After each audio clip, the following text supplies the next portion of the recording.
बच्चों, आज गणित में हम परिमिति तथा क्षेत्रफल के बारे में सीखेंगे। ये पहला भाग है जिसमें मैं आपको परिमिति के बारे में बताऊंगी और अगले भाग में आपको क्षेत्रफल के बारे में बताऊंगी। दोनों बहुत आसान है निकालना, सिर्फ आपको थोड़ा सा ध्यान देना होगा। ठीक है, तो चलो हम पहले परिमिति के बारे में सीखते हैं।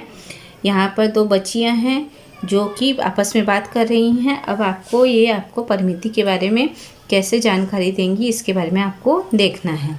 सीता बोलती है, सलमा क्या गोटा खरीदने के लिए तुम मेरे साथ बाज़ार चल सकती हो?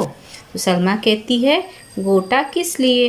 तो सीता कहती है, मेरे पास एक रुमाल है, उसके चारों ओर किनारों पर गोटा लगाना है, परंतु गोटा कितना लाना है इसे जानना पड़ेगा। अब सलमा कहती है, ये सीता के पास रुमाल है, ठीक है, और वो कह रही है कि मुझे गोटा लगाना है, लेकिन कितना गोटा लगाना है वो हमें पता तो होना चाहिए ना।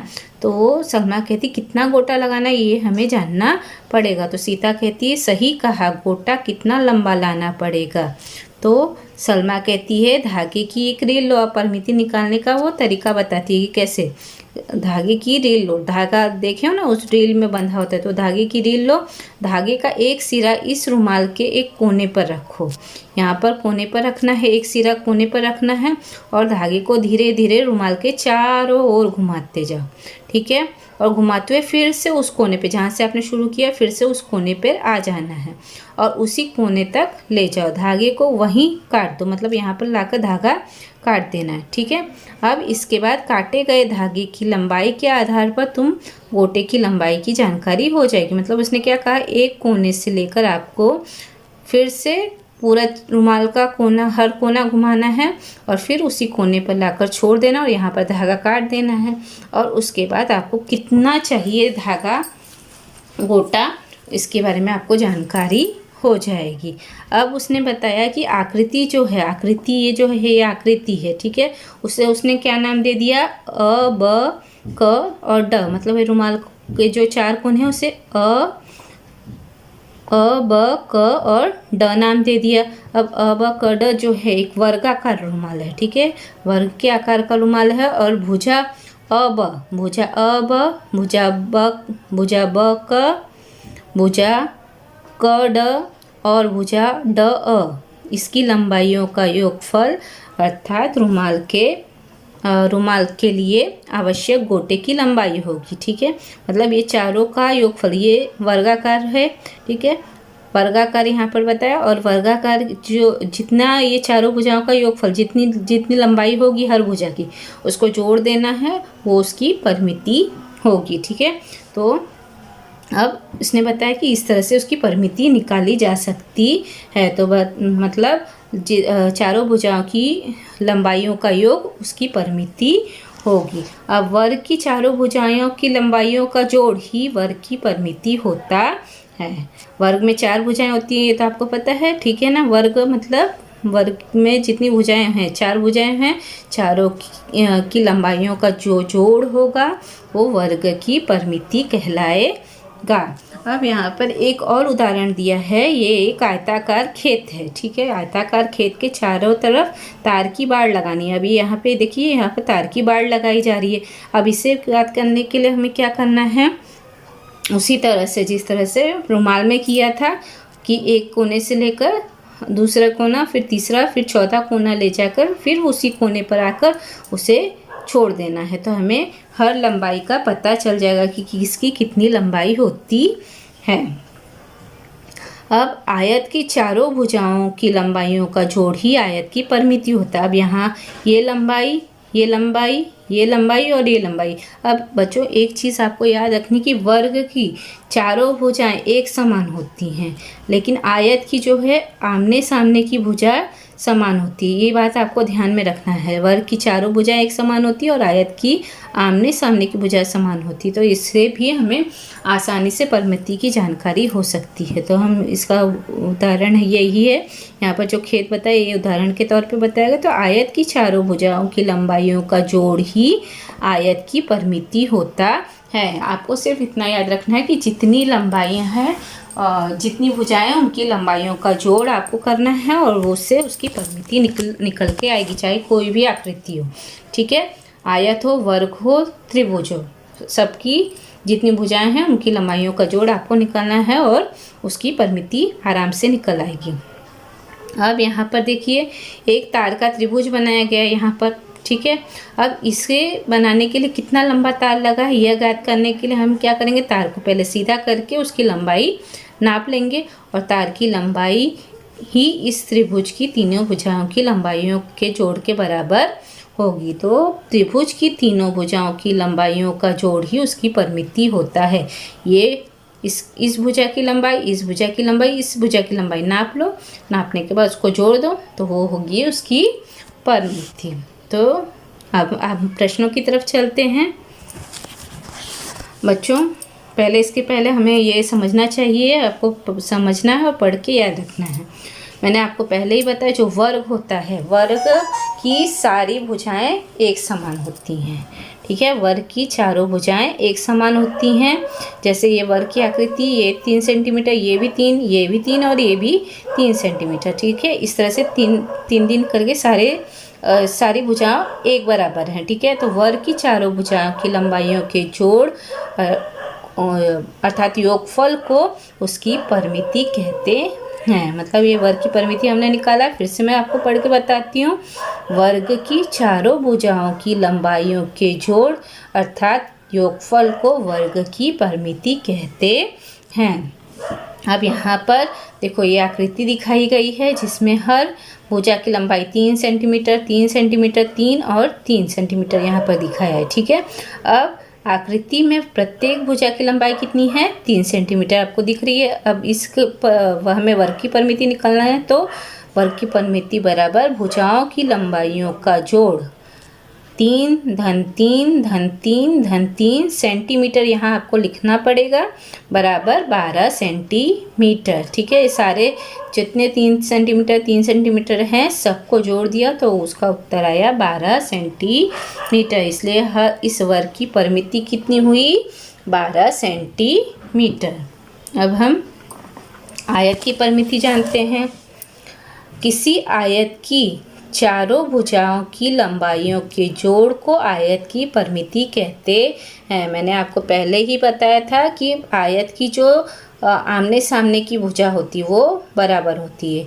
मतलब ये भुजा अगर 4 सेंटीमीटर है तो ये भुजा 4 सेंटीमीटर होगी, और ये अगर 3 है तो ये 3 होगी। ठीक है, वर्ग में चारों भुजाएं बराबर होती हैं और आयत में आमने सामने की भुजा बराबर होती है। ये 4 है, ये 4 है, ये 3 है तो ये भी 3 ही होगी। ठीक है, तो अब उसी तरह से चारों भुजाओं का जोड़ कर देना है हमको। आकृति में दिए गए आयत की भुजाओं की लंबाइयाँ कितनी हैं, 4 सेंटीमीटर, 3 सेंटीमीटर, 4 सेंटीमीटर और 3 सेंटीमीटर। तो आयत की परिमिति क्या होगी, चारों भुजाओं का योग, मतलब भुजाओं की लंबाइयों का जोड़ ही, मतलब 4 धन 3 धन 4 धन 3 सेंटीमीटर बराबर 14 सेंटीमीटर। ये इसकी परिमिति हो गई।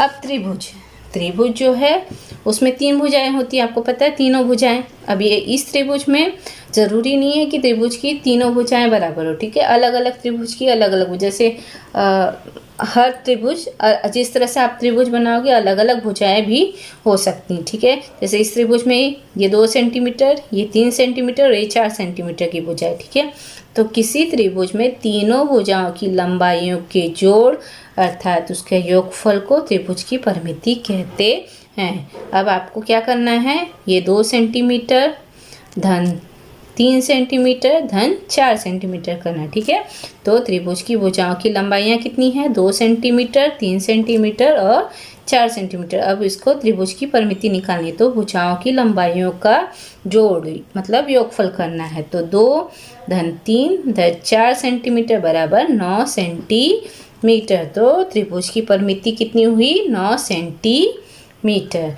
इतना आसान है ना इसको समझना। अब हम अपने स्वाध्याय के प्रश्न की तरफ चलते हैं जो कि है पेज नंबर 71 पर। यहाँ पर देखो प्रश्न दिए गए हैं। ठीक है, ये पहले प्रश्न में 5 प्रश्न हैं। पहले प्रश्न में जो है आपको आकृति दी गई है और इसकी परिमिति ज्ञात करनी है, और दूसरा प्रश्न शाब्दिक प्रश्न है जिसे हम हल करेंगे। चलो बच्चों, अब हम अपने पहले प्रश्न की तरफ चलते हैं। नीचे दी गई प्रत्येक आकृति की परिमिति हमें ज्ञात करनी है। ठीक है, अब ये पहला जो चित्र है ये किसका आकृति है? ये आयत की आकृति है। अब यहाँ पर आयत क्यों है? क्योंकि इसकी आमने सामने की भुजा बराबर है। इसके बराबर ये भुजा और इसके बराबर ये भुजा। मैंने पहले ही बताया आप लोग को, आपने तीसरी चौथी दोनों में पढ़ा है कि आयत की आमने सामने की भुजाएं बराबर होती हैं। तो इसके बराबर ये भुजा और इसके बराबर ये भुजा। अब इसको हमको परिमिति निकालनी है। तो 1 सेंटीमीटर धन 4 धन 1 धन 4 सेंटीमीटर बराबर कितना योग आ गया? 10 सेंटीमीटर। मतलब इस आयत की परिमिति कितनी हुई? 10 सेंटीमीटर हुई। अब ये कौन सी आकृति है बच्चों? ये है वर्ग। वर्ग कैसे? क्योंकि इसकी हर भुजा एक बराबर है। सबका जो लंबाई माप है वो सब समान है। जैसे ये 3, ये भी 3, ये भी 3 और ये भी 3। आपको ये याद रखना है कि वर्ग की सभी भुजाएं एक बराबर होती हैं। अब इसकी परिमिति हमको निकालनी है, तो हम कैसे निकालेंगे? हर भुजा की लंबाई जोड़ देंगे। 3 धन 3 धन 3 धन 3 सेंटीमीटर बराबर कितना हुआ? 12 सेंटीमीटर। तो इस वर्ग की परिमिति हुई 12 सेंटीमीटर। चलो अब आगे प्रश्न की तरफ चलते हैं। ये है त्रिभुज। ठीक है, इसकी 3 भुजाएं हैं। ये त्रिभुज मतलब 3 भुजा वाला। ठीक है, अब इसकी 3 भुजा की लंबाई कितनी है? 3 सेंटीमीटर, 5 सेंटीमीटर और 4 सेंटीमीटर। परिमिति निकालने का सूत्र तो आपको याद ही है। कैसे करना है? हर भुजा की लंबाइयों का योगफल आपको कर देना है।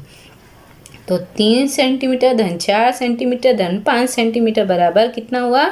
12 सेंटीमीटर। मतलब परिमिति इसकी कितनी हुई? 12 सेंटीमीटर। अब आगे के प्रश्न की तरफ चलते हैं। अब ये बताओ, ये कौन सी आकृति है? ये आयत की आकृति है। आयत कैसे? बताओ।